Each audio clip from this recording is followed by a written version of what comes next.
Hello बच्चों, सुभागी देवी intermediate college के online class में आज मैं कक्षा 9 के बच्चों का स्वागत करता हूं। कक्षा 9 के बच्चे हिंदी काव्य के अंतर्गत आज पढ़ेंगे मीराबाई द्वारा रचित पदावली। इसका शीर्षक है पदावली।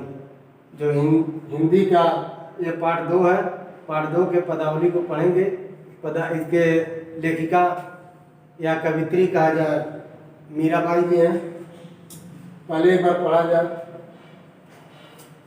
बसो मेरे नैनन में नंदलाल, बसो मेरे नैनन में नंदलाल, मोर मुकुट मकराकृत कुंडल, अरुण तिलक दिए बाल, बसो मेरे नैनन में नंदलाल, बसो मेरे नैनन में नंदलाल, मोहनी मूरत सांवर सूरत, नैना बने विशाल, अधर सुधारत मुरली राजत, उर्वजंती माल, बसो मेरे नैनन में नंदलाल, बसो मेरे नैनन में नंदलाल, क्षुद्र घंटिका कटितट शोभित, नुपुर सबद रसाल, प्रभु मीरा प्रभु संतन सुखदाई, भगत बचल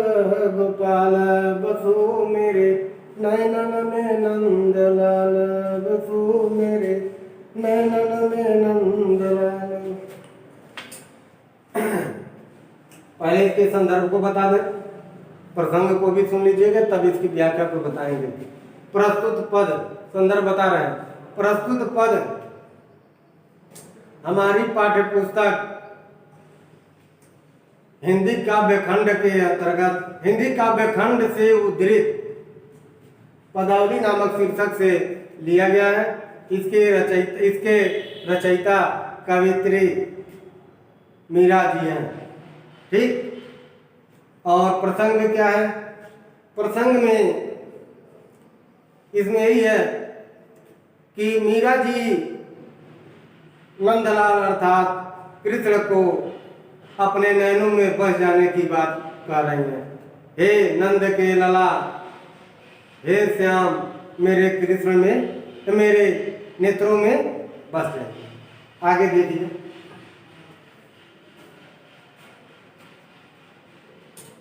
व्याख्या क्या है? बसो मेरे नैनन में नंदलाल, बसो मेरे नैनन में नंदलाल। मीरा जी, कवित्री मीरा जी कह रही हैं, हे नंद के लाल अर्थात हे श्री कृष्ण जी, हे प्रभु श्री कृष्ण जी, मेरे नेत्रों में बस जाइए। हे नंद के लाला अर्थात श्याम, मेरे नेत्रों में बस जाइए। अर्थात मैं खोलूं तब भी आप दिखाई दें, मैं नेत्रों को बंद करूं तब भी आप दिखाई दें। मोर मुकुट मकराकृत कुंडल, अरुण तिलक दिए बाल। और आपका रूप कैसा होना चाहिए? आप किस रूप में मेरे नेत्रों में बसें या मेरे नेत्रों में निवास करें? मोर मुकुट मकराकृत कुंडल, जो आप मुकुट धारण किए हुए हैं, जो मोर का मुकुट धारण करते हैं, वो होना चाहिए मकराकृत, और मछली के आकृति के समान जो कुंडल धारण करते हैं, मकराकृत कुंडल, मछली के आकृति के समान जो कुंडल धारण करते हैं, अरुण तिलक दिए बाल। और आप अरुण तिलक दिए बाल और लाल रंग का, लाल भाल का अर्थ होता है ललाट, लाल रंग के ललाट पर जो तिलक दिए रहते हैं, तिलकधारी रहते हैं। फिर एक बार, हे कृष्ण जी, मोर मुकुट धारण करने वाले, जिनके मुकुट पर मोर हो, यानी मोर रूपी मुकुट को धारण करने वाले, और मछली के आकृति का कुंडल, कानों में कुंडल पहनने वाले, और ललाट पे लाल तिलक लगाने वाले, या धारण किए हुए, मोहनी मूरत सांवरी सूरत, नैना बने विशाल। इस प्रकार आपकी वेशभूषा कैसे दिखती है? मोहनी मूरत सांवरी सूरत, मन को मोहने वाली मन को मोहित करने वाली आपकी मूर्ति, सांवरी सूरत, जो सांवली सलोनी आपकी सूरत है, नैना बने विशाल, और आपके जो बड़े बड़े नेत्र हैं। यानी इस रूप में बड़े बड़े नेत्रों वाले और सांवली सूरत वाले और मोहनी मूरत वाले। उसके बाद अधर सुधारस मुरली राजत उर बैजंती माल, अधर सुधारस मुरली राजत, और अमृत के समान रसपान रूपी अधर पर मुरली राजत, और जो है आपके मुरली जो है सुशोभित होती है, उस ओठ पर मुरली को सुशोभित होने वाली मुरली उर बैजंती माल, और हृदय पर बैजंती की माला जो रहती है। फिर एक बार सुनो, यानी मोहनी मूरत, आपकी मोहनी मूरत, आपकी सांवरी सूरत और बड़े बड़े नेत्र, और उस पर अमृत रस वाले अधरों पर बांसुरी सुशोभित होती है, और हृदय पर बैजंती माला अत्यंत सुंदर दिखती है। क्षुद्र कंटिका कट तट शोभित नूपुर शबद रसाल, क्षुद्र घंटिका और छोटी छोटी घंटियां, छोटी छोटी घंटियां जो होती हैं कट तट शोभित, आपके कमर पर सुशोभित होती हैं। कट कमर होता है, तट यानी पास में सुशोभित अर्थात सुंदर लगती हैं। नूपुर शबद रसाल, नूपुर का अर्थ होता है पायल, जिसे पायजेब भी कह सकते हैं। शबद रसाल, जिसके ध्वनि जो है अत्यंत मीठे होते हैं, रस से भरपूर होते हैं। मीरा प्रभु संतन सुखदाई भगत बचन गोपाल, मीरा जी कह रही हैं प्रभु संतन सुखदाई, हे प्रभु संतों को सुख देने वाले। मीरा जी कह रहे हैं हे प्रभु संतों को सुखदाई, सुख प्रदान करने वाले भगत बचल गोपाल, और अपने भक्त जनों के और गोपाल बालों के रक्षा करने वाले। गोपाल का होता है रक्षा करने वाला, यानी अपने भक्त जनों के पालन करने वाले मेरे नेत्रों में बस जाइए, आप मेरे नेत्रों में बस जाइए। इसको फिर आप लोग दोबारा देख सकते हैं। फिर इसके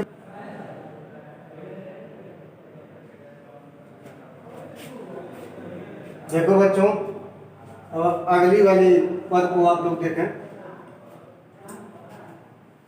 पायो जी मैं तो राम रतन धन पायो, पायो जी मैं तो राम रतन धन पायो, बतुआ मोलक दी मेरे सतगुरु कृपा कर अपनायो। पायो जी मैं तो राम रतन धन पायो, जन्म जन्म की पूजी पाई, जग में सभी खोआयो। खर्चे नाय कोई चोर न लेवे, दिन दिन बढ़त खिवायो। पायो जी मैं तो राम रतन धन पायो, सत की नाव खेवटिया सतगुर भव सागर तर आयो।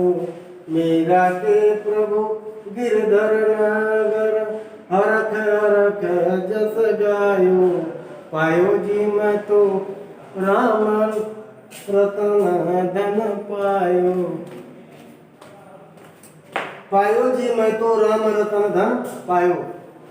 मीरा जी कह रही हैं पायो जी मैं तो राम रतन धन पायो, कि मैं तो राम रत्न रूपी धन को पा ली हूँ। मैं राम के मणि रूपी धन को पा ली हूँ। फिर एक बार, पायो जी मैं तो राम रतन धन पायो, ये देव पद है, गा रही है और कह रही मैं तो राम रतन रूपी धन को प्राप्त कर ली हूँ। एक ऐसा धन है, वस्तु अमोलक दी मेरे सतगुर कृपा कर अपनायो। ये ऐसी वस्तु, राम रतन रूपी ऐसी अमूल्य वस्तु कौन दिए? मेरे सतगुरु ने मुझ पर कृपा करके दिए।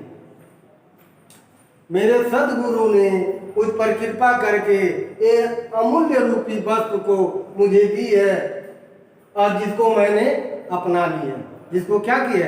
मैंने उस अमूल्य रत्न को अपना लिया है। जन्म जन्म की पूंजी पाई, जग में सभी खोआयो। और मैं ये राम रतन रूपी ऐसी पूंजी पाली है, ये जन्म जन्म की पूंजी है, जो जन्म जन्मांतर ये हमारी रहेगी।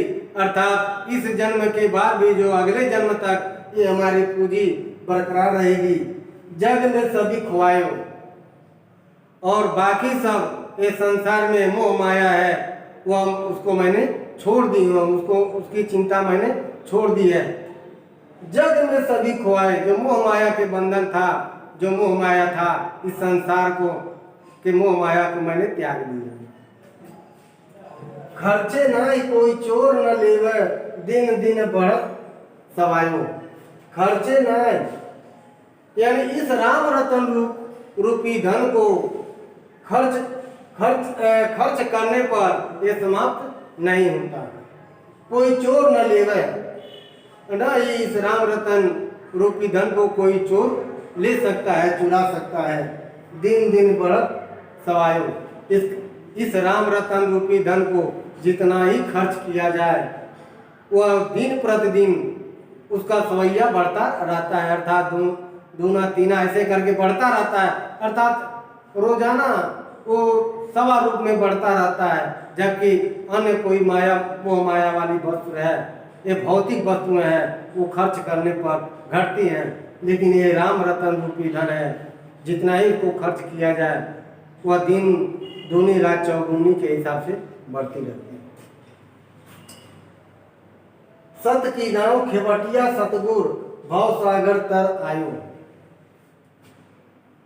ये जो सत्य रूपी नाव है, ये जो राम रतन रूपी ये जो सत्य रूपी नाव है, इसके खेवनहार अर्थात इसके तारणहार अर्थात इसको पार उतारने वाले मेरे सतगुरु हैं।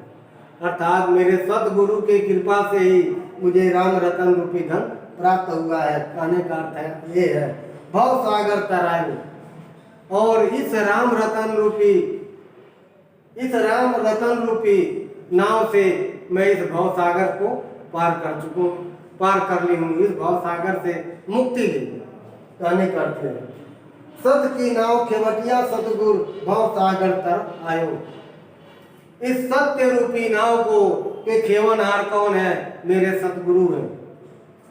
और इस सत्य रूपी नाव से ही मैं इस भवसागर को पार कर चुकी हूँ।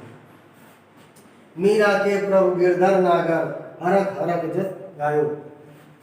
मीरा कह रही है कि प्रभु गिरधर नागर, कि मेरे प्रभु कौन है? नागर अर्थात चतुर, गिरधर अर्थात कृष्ण गोपाल, गिरी को धारण करने वाले अर्थात श्री कृष्ण जी।